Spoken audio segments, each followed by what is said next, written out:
Imagine walking into a home that you live in, for instance, with like your husband, and then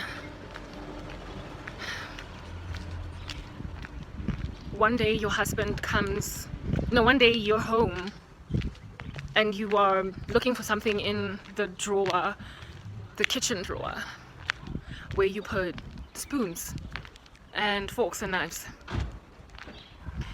and you are used to just opening this kitchen drawer, grabbing a spoon and being on your merry way. And then one day these people have moved out of their house.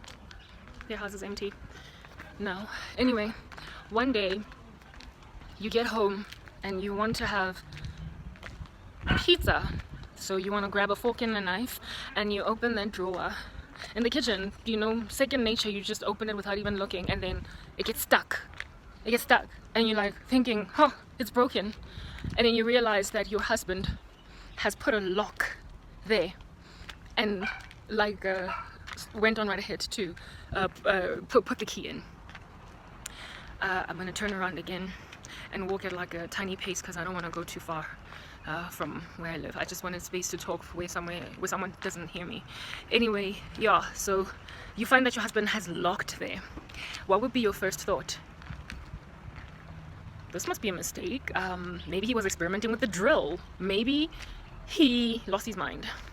Perhaps maybe, like, he literally just like it, you can't even understand why he would do that. You try to rationalize why he would lock the drawer where you put your knives, your cutlery, basically.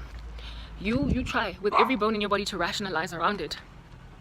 And so you end up asking your husband, you have locked the utensils drawer, you have locked the spoon drawer. I need to, eat my fork and my pizza. I need a fork and knife. Open. And besides, why have you locked? Why have you put it like what? Were you like drill happy? Were you experimenting with your new drill? Just unopen this. And your husband is like, no. That is where I'm going to put things that I don't want you to access. I am going to put things there that only I use.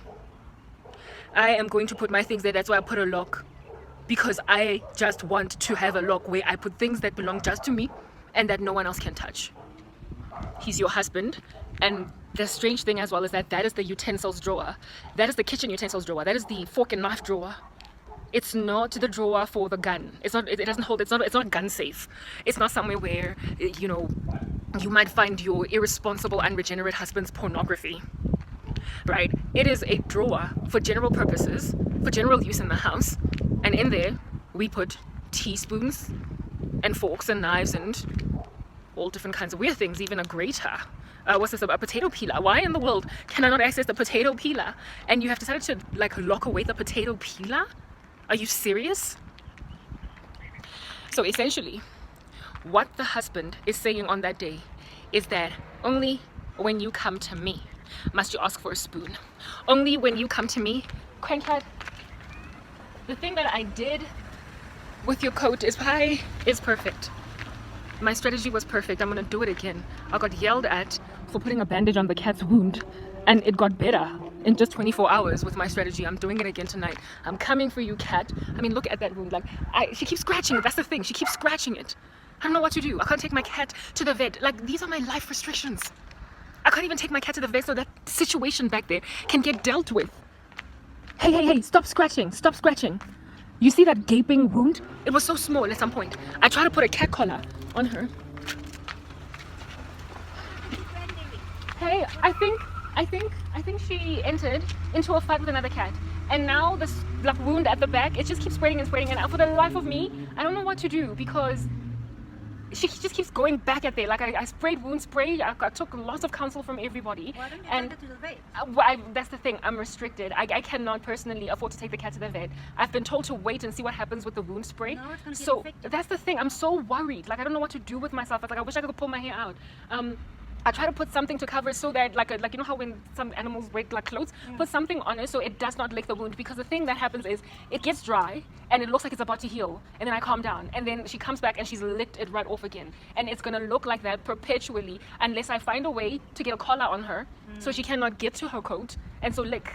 and the only way to do that is to go to the vet. But I'm trying to find alternatives. But I'm gonna try. I'm gonna negotiate to get the cat taken to the vet because it's really worrying me. It's so heartbreaking to look at Can it. your mom not help you with money to take her to She told me let's first put wound spray on it for a couple of days, and if it does not work, well, look, I don't think the wound spraying is not working. It is working. It's just the cat keeps licking and scratching and licking and scratching. So I think that the next option now is just to go that way. We have to. Otherwise, you know what's a cheaper option is if you go to the vet at the SPCA. They Where's the also nearest? have vets. Where's the nearest one that you know of? I'm not sure. You must maybe just Google. I know Like the there's one- SPCA vets are cheaper. Yes, much cheaper. Okay. And they have their own vets. Yeah, because she's definitely going to need a collar and probably also stay indoors for the duration of healing. Yeah. Maybe just Google vet. I know there's one in Roodepoort or somewhere around here. But I know their vets are much cheaper. They have their own Okay. vets. Okay. I'll definitely try that. I'll definitely. Thank you so much, eh? Okay. Thanks. And Caddy, other people care for you. Look. The lady cares for you. That gaping wound on the cat. I put a bandage on her. I put a bandage on the cat in order to get the cat to be a little bit better in life. And it came off, right? Because the cat just licks everything off. But ever since that wound, ever since putting that, the wound is looking a little bit better. And I'm going to try it again tonight. Guys, you know, my cat would have been to the vet like on the same day that I saw the small little, like it's not the size of a 2 rand coin. It would have gone to the vet the same day. I would have taken care of my animal. It would have been such a spoiled cat that it would not probably pass people shade when they're walking by. That's how much I would have spoiled my animal. But I am restricted. Everything of mine is restricted. One of the way that my cat cannot get to the vet fast enough, so too can I not access utensils. Imagine if you cannot access spoons and forks because your husband says, look, I have bought for you wooden spoons and wooden knives. I have bought for you wooden plates and wooden like dishes, cups and saucers. Those ones are for you. Do not use my designer cutlery. You've been married to this man, let's say 7 years. And in the whole time that you've been married to him, his stuff was yours and your stuff was his. And now he's basically saying that because you are a stay-at-home wife that is dependent on him, that you need to now on that day start eating with utensils that he has set apart for you in drawer number 2 that's yawning wide open for you to use because that's the stuff that has been set apart for you. Do you know when was the last time stuff like that was done to people? In the days of slavery, in the days of systematic oppression in this country in apartheid, where they told you use that bathroom, use that shower, use that swimming pool, use that beach. And now when you bring apartheid into your own house, do you not then on that day have some kind of a demon of segregation dwelling in you? When your entire personality changes, you've been married to a husband for 7 whole years. And on the 8th year, here it is that he's rocking up and locking utensils away from you because you're not a good enough person in order to eat using his silver. Understand that on that day, the change of personality of your husband is inspired by demons. We war not against flesh and blood, but against rulers, against principalities, against spiritual wickedness in high places. We are making war with wickedness, okay? And it is spiritual, it's in the cosmos. It goes inside the heart of a person and it changes who they are overnight. To a point where they will do bizarre things like say, black only beach, white only beach, black only spoon, white only spoon. And in the case of the analogy I just made now, husband only spoon, wife only spoon. You would think it's bizarre. Well, guess what? It's happening to me. I am living in a house with my mom and my little sister, and my little sister can get anything that she wants from my mom's bedroom. I went to the cupboard, the wardrobe, where they bank like lotions, aqueous cream, spray deodorant, stuff like that. Like basically just things that we use for our bodies. And I try to open it because I was used to it opening it freely. And to moisturize my hands after using the bathroom. After washing my hands after using the bathroom. And it's locked. I screamed from the bedroom. She was in the kitchen and I was like, why did you put a lock here? The guys who did the construction work in the Mukuku in order to eradicate the issue that was there. Those guys, she asked them to then also, while they're at it, put a lock in one of her cupboards in her bedroom. Now, if I tell you my mother when I was growing up, like literally what's mine is yours, what's yours is mine. I could go in my mom's purse and finish off the Kit Kat chocolate that she had not finished. She wouldn't give me problems. I could go into the refrigerator and finish my mom's cheesecake and she wouldn't have a problem with it. I could go into my mom's wardrobe and wear her top and she would find me sitting after school with like a stain of tomato sauce here on her top and she'd be like, whatever. Literally, that's how I grew up. My mother, nothing has ever been, too lawny and grand for her. I could eat with whatever cutlery I wanted. I could do whatever. And now, at the age of 37, I'm living in obscurity and squalor, and my mom's personality has entirely changed. And I cannot even access body lotion that is hers. Because I have to ask. And when I ask, she will then ration for me what body lotion I will take. She has put a lock on the part of in a wardrobe that houses basic things like, spray deodorant, roll on. You know that portion of your wardrobe where you put that stuff, your body butter? She has locked it. And it's not even a gun safe or a money safe. It's a basic needs wardrobe. What in the world is happening? I have to swim in a black-only beach again, except it's not racial segregation now. It's classist segregation.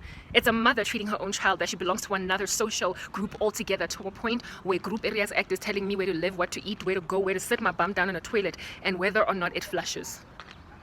And with the same life conditions, my cat has now also been subjugated to the tyranny of Group Areas Act, where it does not get to see a vet. It only has a spray on it and cannot heal its wound, and it keeps on spraying. It's getting bigger, it's going to get infected, and my cat might even die. These are my living conditions. A woman that once was able to share everything for me. I told her her personality has changed. I literally said that, and I try not to argue with my mom because it could get me kicked out of the house. I rarely ever fight with her. I rarely ever respond when she fights with me. But today, I was like, your whole personality has changed. You never used to be like this. Your whole personality has changed. You're more like your sister now. Kind of person to go and hide the casserole, the pizza, pots and pans and like dishes and like particular crockery, like in the room divider that has a key. Like that's black culture for you, where your grandmama will only bring out the best of like plates and whatnots only on Christmas or Easter.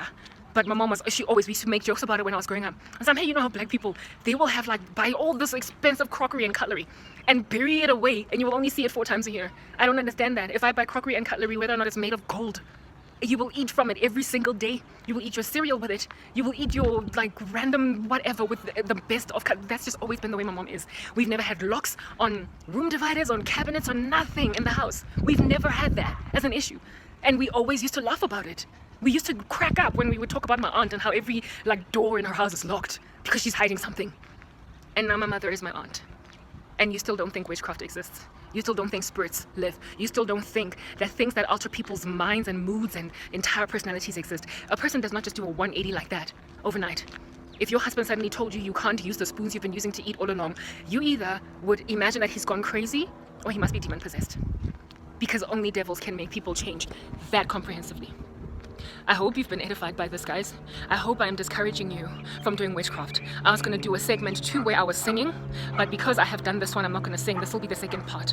I'm not going to sing. I'm just going to put it out there that demonic possession is real, and these are my living conditions. And with this kind of life condition, I'm trying very hard to stay sober and level-headed and to realize every time that we were not against flesh and blood. So I don't say that's my mom, but rather I say whatever that is or whoever that is, it's not my mom. It's not. After I went and told her pretty much that what you're doing is nonsensical and you're starting to look more like your sister, she then told me, even the thing that I did back then, fixing the hole in your mukuku, last time I'm ever doing it. Okay, so if like a blizzard comes and blows off the roof, you're gonna let me live in that condition? I'm your child, woman. I'm your child. You not only participated in the mutiny against my life where you destroyed my entire career, literally my mom had something to do with it. You now today are watching her languish. She is dying, and all you can think about is, this is my this is my that. I asked her to use her car earlier in order to go and check for something in an account, if at all some money that I'm expecting has been transferred. And she was like, I can't even check. Where I stay, it's so far from the garage, from the nearest ATM, that if I decided to walk right now, as you can see what the weather's looking like, it's around 1700 hours. It's night, it's evening, it's like 5 p.m. If I walked to where it is that I can get an ATM and came back, by the time I return, it will be dark. It will be dark. It will be dark. The sun sets, now that it's winter, around 6:45. It would take me an hour and a half to get back home because it's like 45 minutes to and 45 minutes back on foot. So I have to drive because we are like literally in the bush veld. We are far away. If you live in Wilgejevel, you will know what I mean. You'll know what I mean. If you don't have a car in this neighborhood, it's like, oh my goodness, I'm sorry. You want to apologize to the people. The way it's just so hard to live when you don't have a car in this environment. And I've been told no. Been given problems, grief, iffy to use her car because the vehicle that it can be used by me, my little sister has taken it.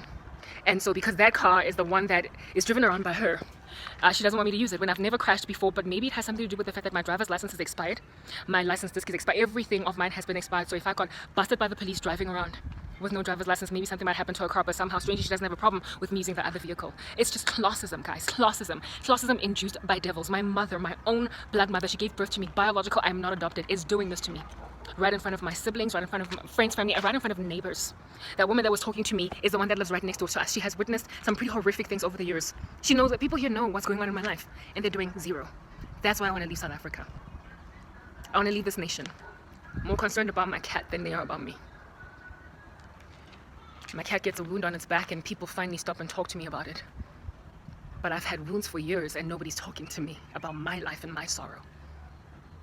I'm gonna try and fix the situation with my cat by myself without this woman's help. The thing that I did last night worked. I'm gonna do it again today. I'm signing out in Christ's name.